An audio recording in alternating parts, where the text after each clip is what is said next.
Okay, so good morning, everyone. I'm Meenakshi, and with me is Nina George, author of Just a Miracle, which is her memoir, and it is what she calls her tryst with infertility. Today, we have with us Karan Ahuja. Hi, Karan.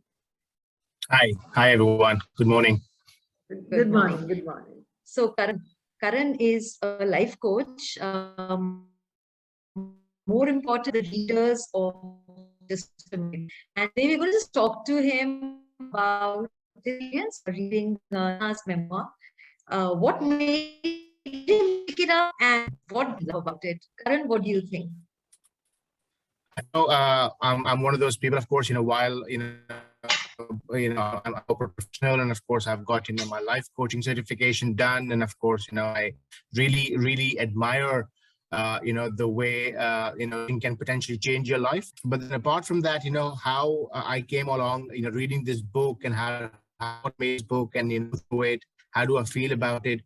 I think it's one of the finest books that I've read last maybe 2 years or so.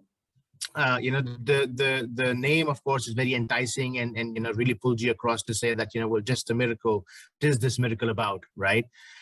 So when I went through the actual book, what I really understood, what I really found was the way Nina has been able to portray her own personal journey, with infertility, in such a nice way, in such a poised manner. I think that's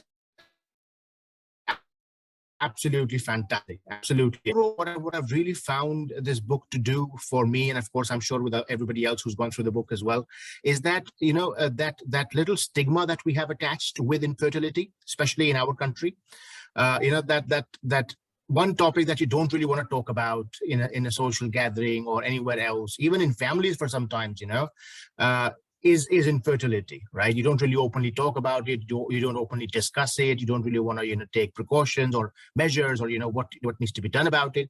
You don't talk about it. Nobody does, right? And I think that is something which is being addressed with this book, right?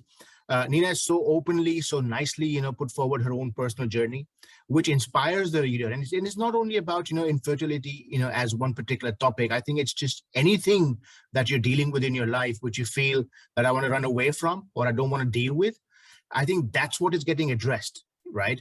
And then I think the book is timed quite nicely as well, I would say, because in today's day and age, in today's times, I think even though we've progressed quite a bit, our society, our country, our thought process, our mindset.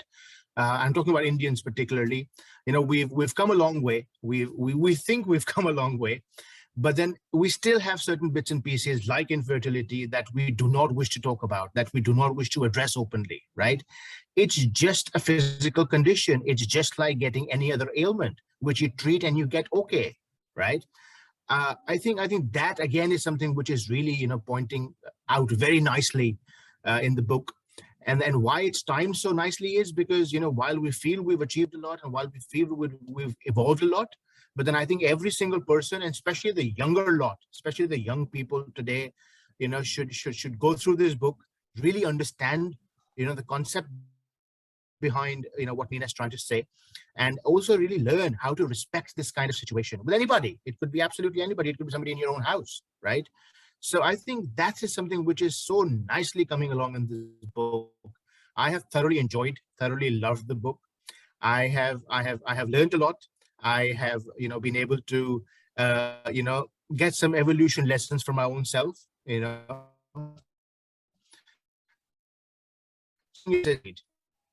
And Karan used a very interesting word, poised. It's done with a lot of poise. Nina, you want to comment on that because it's your personal journey, and to be graceful, dignified, and poised about it, I think is a very credible thing to do. What would you like to say, Nina? Yeah, I mean, I definitely wanted to tell everyone about what I went through, but I didn't want a person who was complaining, or I wanted to keep my dignified self. I wanted that part of me to be there always, like how people remember me. That I wanted to keep, but yet I wanted to open up. So I made sure that I use words in such a way that I still have control over whatever I'm talking, but still I was open about it. And I thought that helps a lot. for people who are reading too. And for anyone, according to me, at least what I thought is if I start complaining and crying and cribbing about it, no reader can progress beyond a few pages.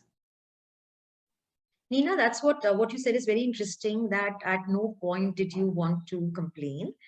So there was some part of it which was like, why is the society still not able to respect and understand? But at the same time, there was a lot of acceptance plus inspiration, right? So this balance that you were trying to maintain, like this balance of emotion when you are doing a narrative, I think that's what the reader feels touched about. Karan, you want to just say, is that something which you noticed, the whole balance of emotion that she was working on? Definitely, definitely. I mean, the way certain examples and certain situations have been described in the book. Of course, I don't want to give too much away because I want other people to actually experience that, read it. But then, honestly, the way certain things and certain times have been described and portrayed, it's just somebody. I mean, you feel that the author is trying to maintain that balance, as you said. The author is trying to give you a lot of her own personal journey, yet not give too much away, right? So I think that's something which has come out so fantastically well in this book. And again, as I said earlier on, that it's with so much of dignity and poise that Nina has written her book, because it's not a very easy subject to write about or even talk about. Forget about writing a book on it, to even talk about, right? And especially in our country. So I think all kudos and all well done to Nina. I think it's a brilliant read. I would really recommend it to not just the middle aged or the urban younguns, but I would also recommend it to everybody who is maybe 18 plus in this country, right? Because that's where we need to target to really bring that evolution about. So yeah, I think that balance is definitely evident, and I feel it's a great job done. Thank Yeah. you so much, Another Karan. thing, Another thing which I noticed and which Nina later talked about is that her idea was to make people feel comfortable with helping those who were going through this journey, but not in a sense that give the book to somebody. It is more like absorb the lessons and be the kind of person who can be a support system. Karan, do you feel that you can now be a better support system for those who either go through infertility or anything which people cannot talk about? Definitely, definitely. As I said, I've taken my own lessons from the book. I've learned a few bits and pieces from the book as well. So going forward, as the book prescribes in a way, uh, you know, it really helps you move along as a better human being and being more empathetic, being more understanding, towards anybody who's facing any such situation. Now, this situation could be infertility, the situation could be absolutely anything else. We don't know, right?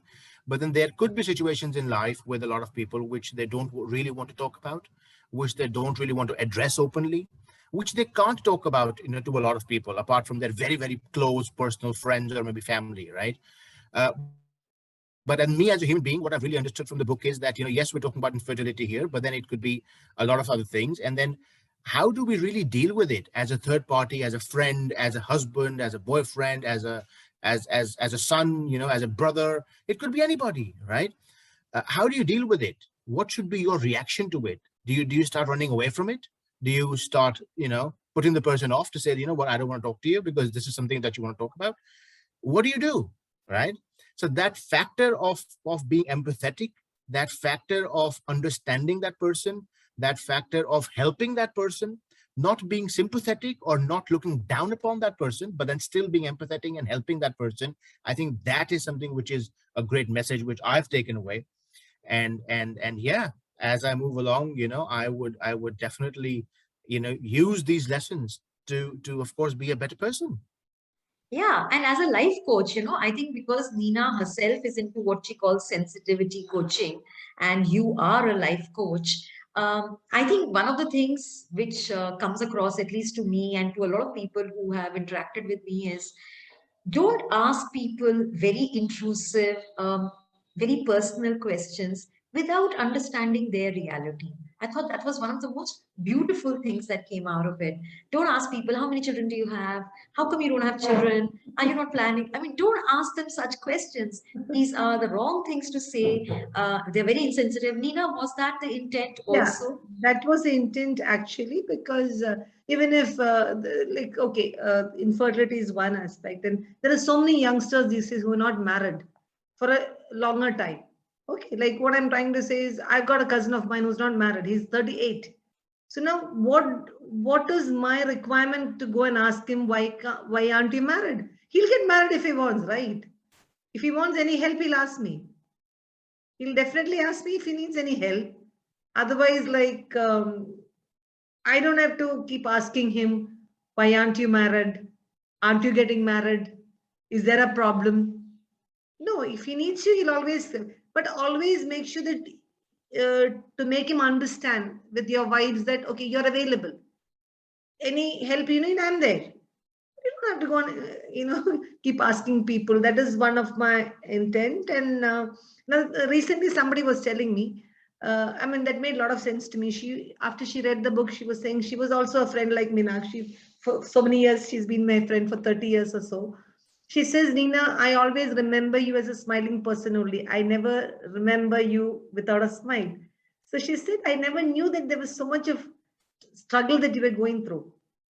And what she was trying to say is, see, now it made sense when you have told about what to ask and what not to ask. What she said is, she had a habit of telling people who didn't have kids that, it's okay not to have kids, because you see, all our kids are not that easy to handle. They're troublesome. So, don't worry. So she says, now, Nina, I understood. Even the troublesome kids are troublesome also hurts you. I never knew that. So these are my It's a very intentions. yeah, it's a very, very big lesson. In fact, like I said, even I inadvertently may say to somebody, do you have kids? It's such a natural, normal Very natural question. question. Very natural question. Yeah, but such a intrusive question in many ways. Karan, any thoughts on this? Yeah, I mean, you know, uh, I think the way our Indian society is panned out, for the lack of a better word. Uh, People feel that it's their right to ask you anything and everything under the sun, Yes. right? Uh, I've noticed, of course, people being in situations where, of course, they haven't got kids, they're not married, or it could be any other thing, right? It could be any other situation.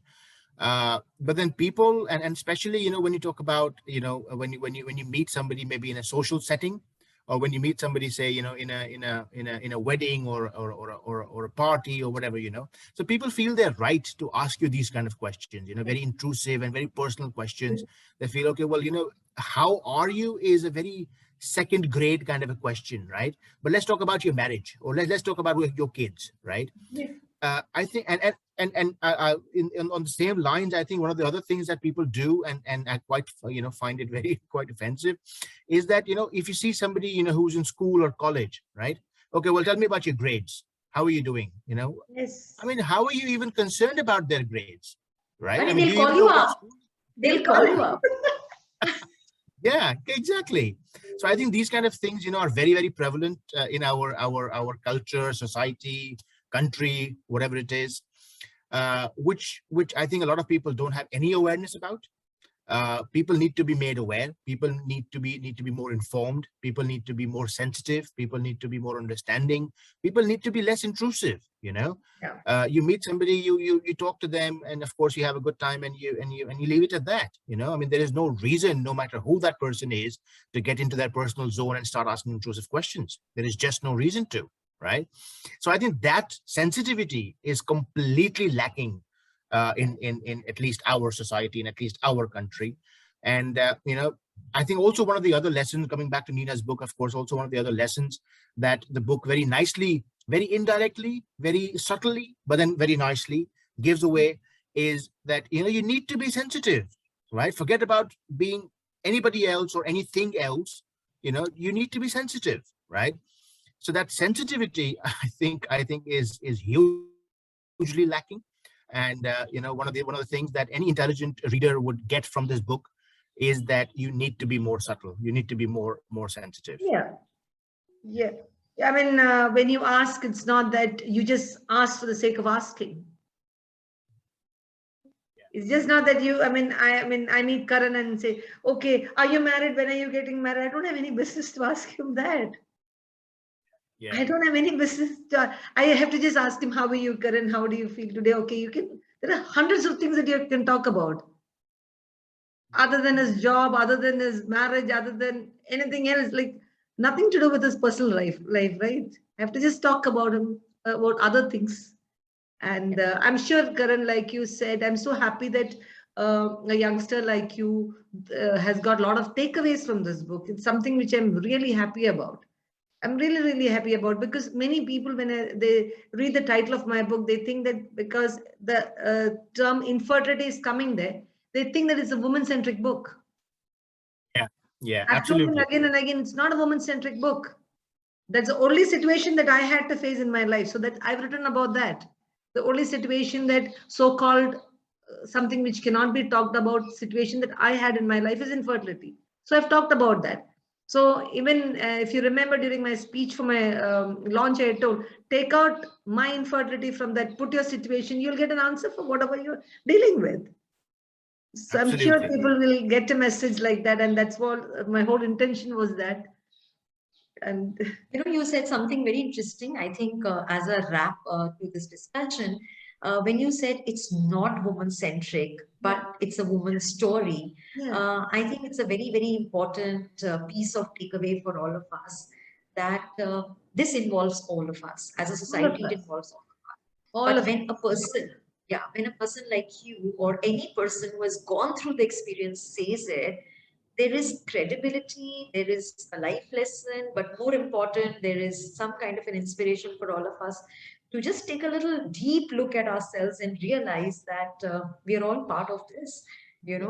All around us, we are seeing social stigmas, we are seeing hush hush so whispers. much. There is back talk, there is gossip. We are part of it. If we don't have a voice, then we are part of this problem, right? So thank you for giving a voice to your story, for giving us an inspiration. And Karan absolutely rightly said that when younger people and especially men read the book, I think then that's really where Nina's achievement is. So thank you. Any last words, anybody, before we wrap up? I I mean, think for me, I think just I think a thought that, thank you, Nina, for writing this book. I think it's gonna be an eye opener for a lot of people, because see, I feel that in India particularly, there is a very predefined mold of men which exists.